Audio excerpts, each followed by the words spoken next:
What's happening, YouTube? It's your homie S. Doc coming back to you with the third and final gauntlet match for the Three Musketeers. And I'm excited to announce that after this gauntlet, we will be getting into some EX1 gauntlet stuff. So be prepared and stay tuned for that coming up soon. So jumping right into this gauntlet match, we got a double Entmon action going here. Pretty good start for Three Musketeers, something they would like to see. It's a very good starter. The Entmon will trash 3 upon deletion, which is really nice. It only has 1K, so most of the time it should die. Excuse me.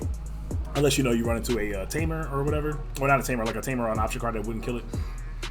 So I put him at 3. He's going to put me back at 3 by playing a Geo Greymon. And Geo's going to, of course, delete my Entmon, and I'm going to mill 3 there. Milled pretty good. Milled 2 7-cost options there, which is what you want to see to pump up your Beelstar. Of course, keep in mind, Beelstar Mon gets more powerful towards the end of the game, or as the game goes along, rather. The second Beelstar is going to trigger. I'm going to use Demi Mirror's effect first here. I think the reason why I picked to use Demi Mirror's effect first was because I simply just had a 7-cost option in my hand that I knew I could trash. And then I think that with so much variance, how these games go, I just don't know if it matters as much. I'm also going to play a Matt here. So Matt is going to be pretty good here because it's going to choke him at 1, not leaving him room to really do much on his following turn, and most likely going to have to pass turn. Bond of Bravery does not have anything like Hammer Sparks to be able to gain memory. At the same time, they do have a way to gain memory in the Marcus Damon 4-cost tamer. And by the way, as you can see, he's playing like the reduced cost Greymon that's in the trash. He's playing actually mixed build. He's playing more of a build that caters more to not just playing rookies and then a couple, the champions and then the Bond of Bravery. He's also playing the like Altarius modes and a couple things like that. So he's actually playing more of the, catering to more of a true kind of Greymon sort of build, which was really interesting. He's going to attack and get 2 damage in there. Both of his Digimon are going to die, which is definitely something we, want to see there as a Musketeer player, or I guess as any player in general. And speaking of tie, he's going to play a tie there, which is going to allow him next turn to be able to Digivolve into an Agumon, and then on the following turn after that, be able to potentially threaten the Bond of Bravery. So it's something I need to be aware of. There's yet another Entmon. I don't think I've ever seen 3 trash 3 Entmons in one game. Definitely can't complain about that. Gonna play Deputymon. Deputymon here is gonna mill 4. Upon milling 4, you are able to add any 7-cost options to your hand and or 3 Musketeer, one of each to your hand. 3 Musketeer Digimon. Unfortunately, didn't hit either. So it is what it is there. My opponent's gonna yet play another Geogray, so man, he put me at 4 here, which like right now my deck can't utilize that 4 memory that well. I mean, I guess it does help for the Beelstar Mon if I did have it. It wouldn't be so bad, but he also, I have to keep in mind, like I need to try my best to maybe put him at 1 if I can. Because if I put him at 2, he'll be able to raise that Agumon on the following turn and go to 3. And then he'll have enough memory to Digivolve to Bond of Bravery and not pass turn. One way to definitely play around the Bond of Bravery deck is keep in mind Bravery has to delete an opponent's Digimon that has 13k or less DP. So if you don't have a Digimon on the field, they don't have anything to delete, and they have less incentive to like really honestly raise the Greymon, unless they have the Agumon from BT6 that gives security attack +1. Anyway, I'm going to attack with the Entmon. Entmon's going to mill. I hit 2 Valmons and a Trump Sword. I got my dice there to help me keep track of how many 7-cost options and 3 Musketeers I have in my trash. I don't even know if Beelstar is the play right here. Nailbone, if I have it, is probably a better play than just simply getting rid of a Geogray, because Geogray is not really threatening anything.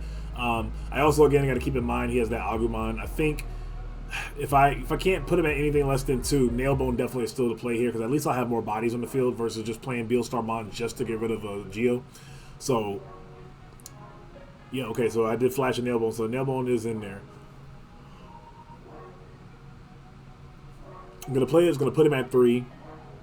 I do briefly think for a second, do I want to just get back Trump Sword and get rid of the Geogray, but even if he has Bond is not game on next turn, so like, just bringing out Beelstar Mon and him getting rid of Beelstar Mon, and then I really have nothing else just for me to get rid of his Geogray doesn't feel that good. So I'd rather get some more bodies here and actually pressure him, his security for the following turn.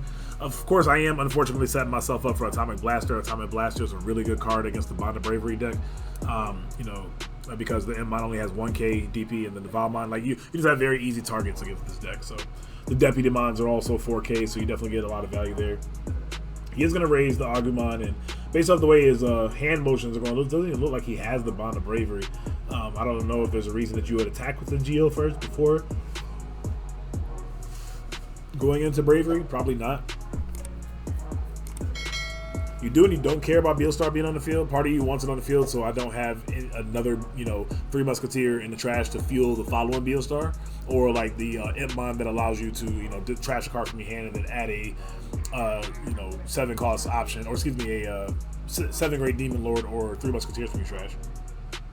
He's going to play Red Reamer though, so Red Reamer is going to put him at 0 because he started at 3, went to 4 from the tie, and he's going to play a Red Reamer that puts him to 0. And when I have 3 or more Digimon on the field, that deletes a 13k or less DP Digimon, so he's going to get rid of my Beelstar.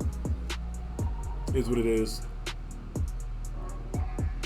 If you also followed up with a Atomic Blaster here, that would kind of, you know, definitely be pretty good here to just get rid of my entire board with 2 cards.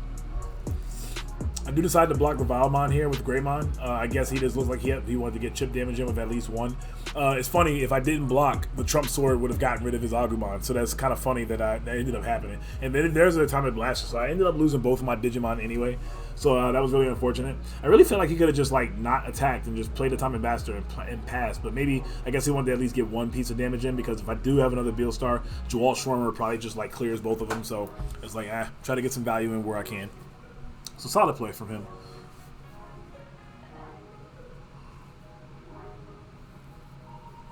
Again, the 3 Musketeers deck gets better as the game goes along in terms of Beelstar and how cheap she costs over time.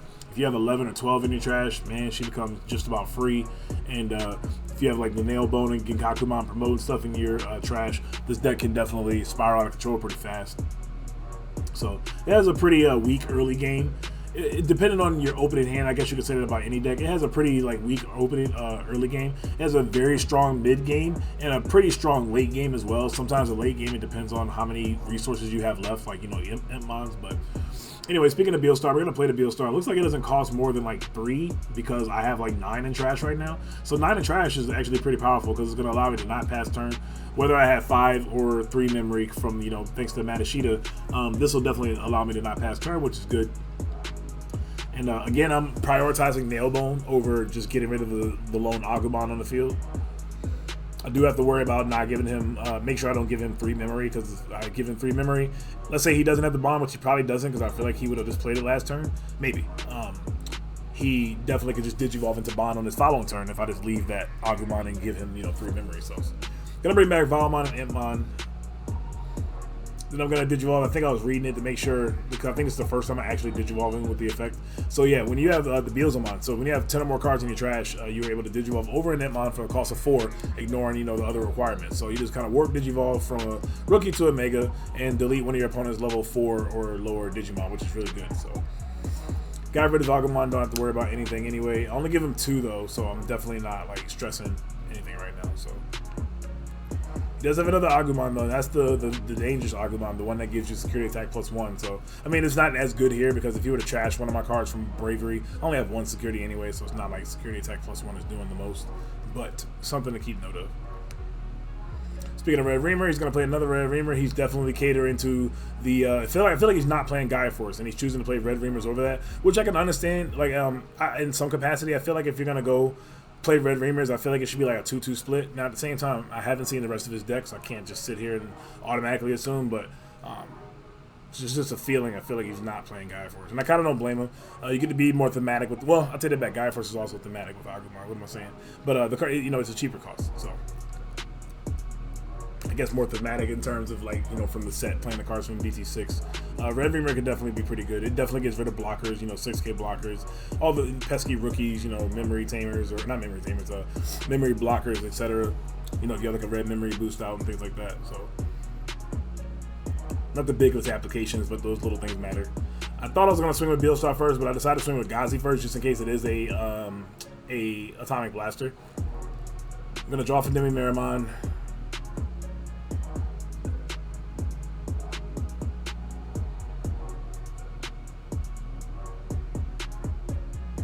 Pitch a Fly Bullet. It's going to fuel the following Beelstar even more, which is pretty strong.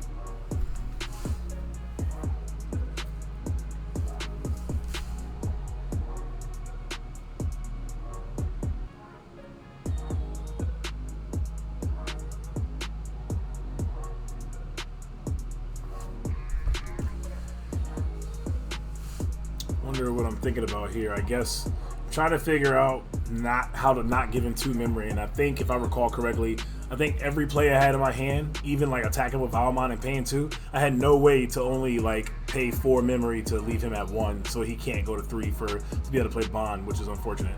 So yeah, I play the Impmon, I go to 0, and this Beelstar actually only costs 2. So yeah, I bring back the Beelstar, and then I count how many set of cost option and 3 Musketeers I have in my trash again. It should be 12, or it should be 10 rather, to make Beelstar a 2 cost.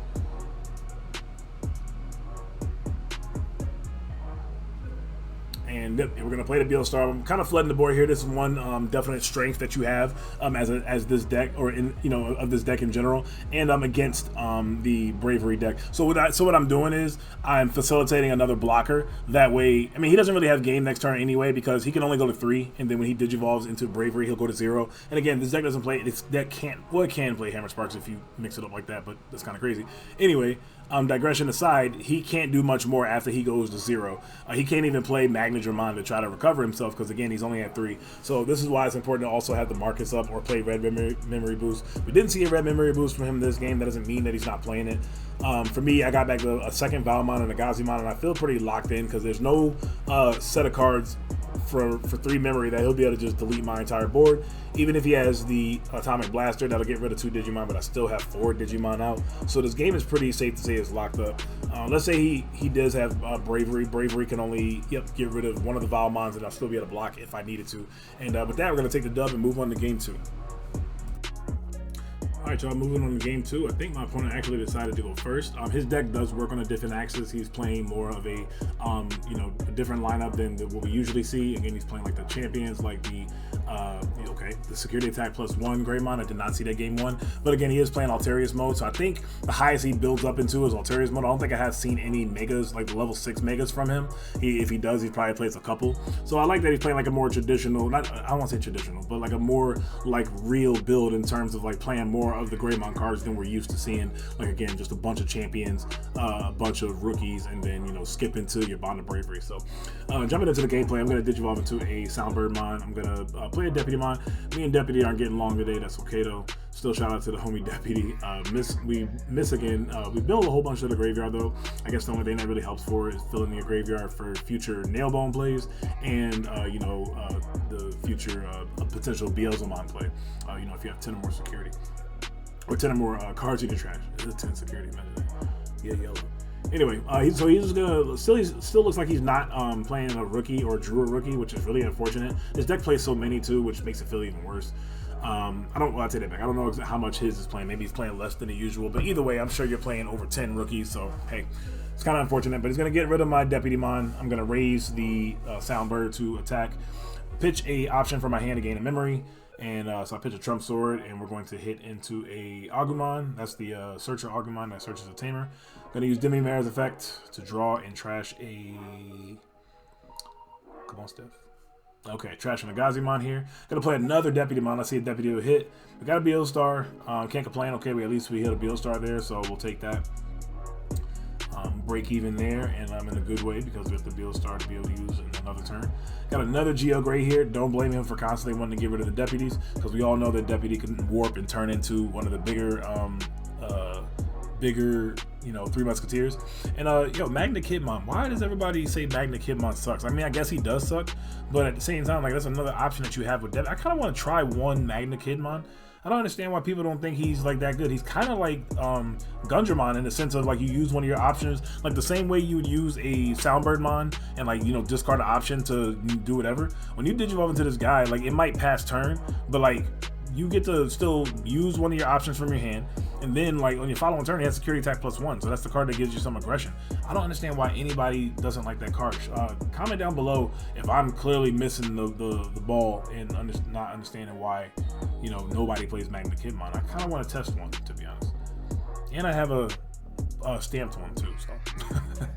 But anyway, so he's going to Digivolve into a Ryze Greymon. So Ryze Greymon is interesting here. So clearly we're definitely playing more 5s than Alterius mode. Like I said, we'll see at some point, spoiler alert, in the game. Digivolve into the Ryze is going to allow him to at least draw a card and try to hurry up and dig into a rookie. The longer he doesn't get one, but you know what though? It's fine though, because I'm also not pressuring him, which is fine for him, because there's all his rookies. It's funny, when you can't find rookies, all your rookies most likely in your security, or whatever card you're looking for. Like if I'm looking for Save Your Huckmon, yep, at least probably 2 or 3 in security. It happens all the time, which is insane how the variance is supposed to work in this game. But anyway. So not really necessarily pressuring him too much. That is one, again, weakness about Three Musketeers in the beginning game. Their board presence can get kind of finicky, you know, to decent, not necessarily that good, you know, early game. But again, their mid game is really strong, and then their late game is insanely strong, especially depending on your resources. But I'm gonna play a Beelstarmon. Beelstarmon is gonna get back Fly Bullet, use it, and get rid of his Agumon. I am chancing him potentially having Gaia Force, but I also kind of just felt he wasn't playing Gaia Force. I saw a million Red Reamers. I didn't see any Gaia Forces in trash. A lot of, that still doesn't mean that he's not playing Gaia Force, but I'm just taking that's what you call a gamble here. A hunch and a gamble. So you're going to Digivolve into the Nagunimon, not what you want to see, but it is what it is. If that's the only champion you have, you're going to utilize it to continue to dig into your deck. I'm going to Digivolve into the Trash 3 Entmon, which is really good here for the following turn. And I also still have 3 memory to work with to potentially, you know, I mean, he also has his memory tamer up, so I can't do any choking here, which is not the goal anymore because he has a memory tamer. But see what I decide to do here. Zwart would be pretty good here. This would be a really good spot to play Zwart because you're not giving your opponent more than 3 memory. And then you're also able to flood the board as well, which is a weakness of the Bravery deck, because Bravery can't deal with a flooded board, especially with like multiple blockers, because, you know, the Bravery is only able to get rid of 1 Digimon. So that is one weakness that this deck has over the Friendship deck.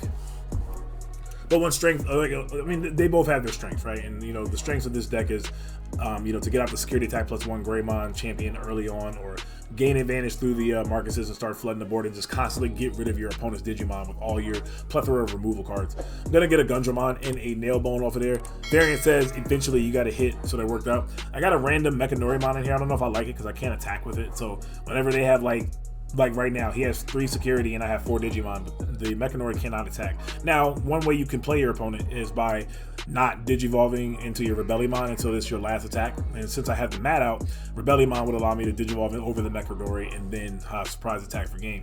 But right now is the illusion of I'm close to game, but not really there. And he still has a pretty strong security. That's another strength of it. Well, both, what am I saying? Both Bond decks have a very, very strong security. So, you know, a scary security to attacking, that's for sure. The way my board is set up right now, like my bank account, shout out to Kevin Hart. The way my board is set up, there's no like one card that'll get rid of my entire board. Atomic Blaster can't get rid of 2 Digimon, so I'm safe there. He's gonna play Red Reamer. Red Reamer, this is one of the weaknesses of Red Reamer because it can't get rid of Zwart. That's a niche case because like how often do you have, you know, a big ass Zwart out? But in this situation, he's not gonna be able to out me that way. I'm gonna swing 15k into a security and hit a Bond of Bravery. So close, but no cigar. We got 15k, 1,000 more than the Bond of Bravery and security. We're going to swing the Entmon in. Entmon is going to hit into a tie, which is actually really good here as well, because now this forces him to attack with that Alterius mode. We were talking about that earlier. It forces him to have to attack into my Entmon to give me 1 less Digimon to threaten his last security and, you know, winning the game. So that's pretty good there. Red Reamer will also do the same. And Alterius mode is actually really, really good here because, well, I guess any Greymon is good here because he'll be able to raise, gain a memory from the tie, and then also attack, tap the Marcus, and go to 5. And then if he has the Atomic Blaster, then he still doesn't have to pass turn, and he can potentially do another play. But I'm going to play the Entmon. Entmon is going to put me at 1, looks like. Yeah, I'm going to go to 1. Trash a... Yeah, okay, so I trashed a 3 Musketeer in the Gundramon to add back the other 3 Musketeer in the Beelstarmon and pass turn. So I got 2 blockers. Once again, I'm not really worried because Bravery is not going to be able to get rid of both Digimon, which I'm cool with. I'm not even necessarily scared of Atomic Blaster here. I guess I would be annoyed at Atomic Blaster because it can get rid of my Valmon and my Entmon, but it is what it is. He's going to raise here. I think he has to swing into the Entmon, and then he has to honestly just pray that his last security, if he can't get rid of any of my Digimon, he has to pray that his last security is another, you know, Red Reamer or Gaia Force here. So he is going to do what we were talking about earlier. He's going to go to 5 memory total, 4 from raising the Alterius mode to gain 1 off the tie, Kamiya, and then he's going to attack and then tap Marcus and then gain 1 because he attacked with a Greymon. So I'm going to use my Demi-Mirrors on deletion trigger effect. Draw and trash a Trump Sword. Then I'm gonna mill 3. There's my Millennium. Got another Zwart, and then the Happy Bullet Showering.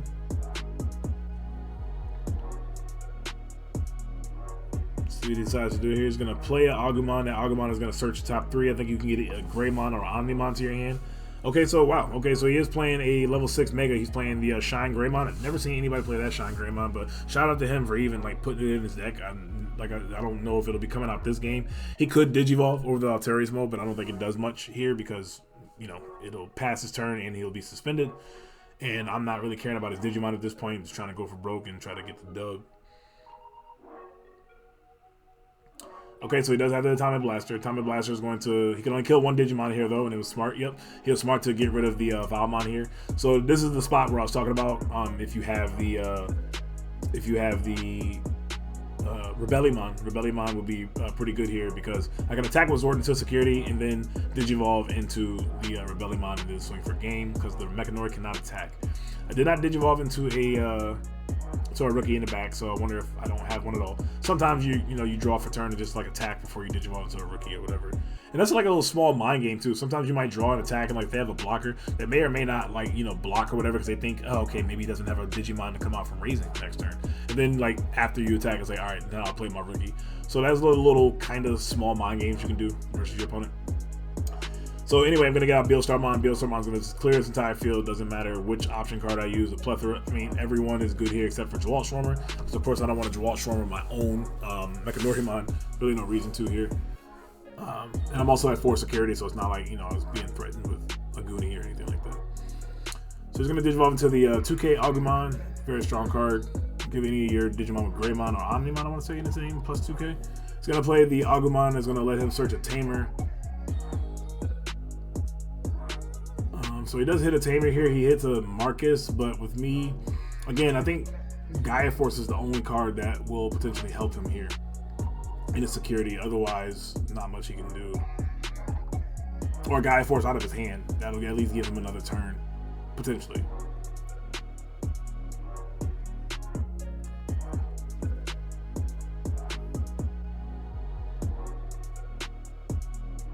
Alright, so he's going to go into the reduced cost Greymon in the back.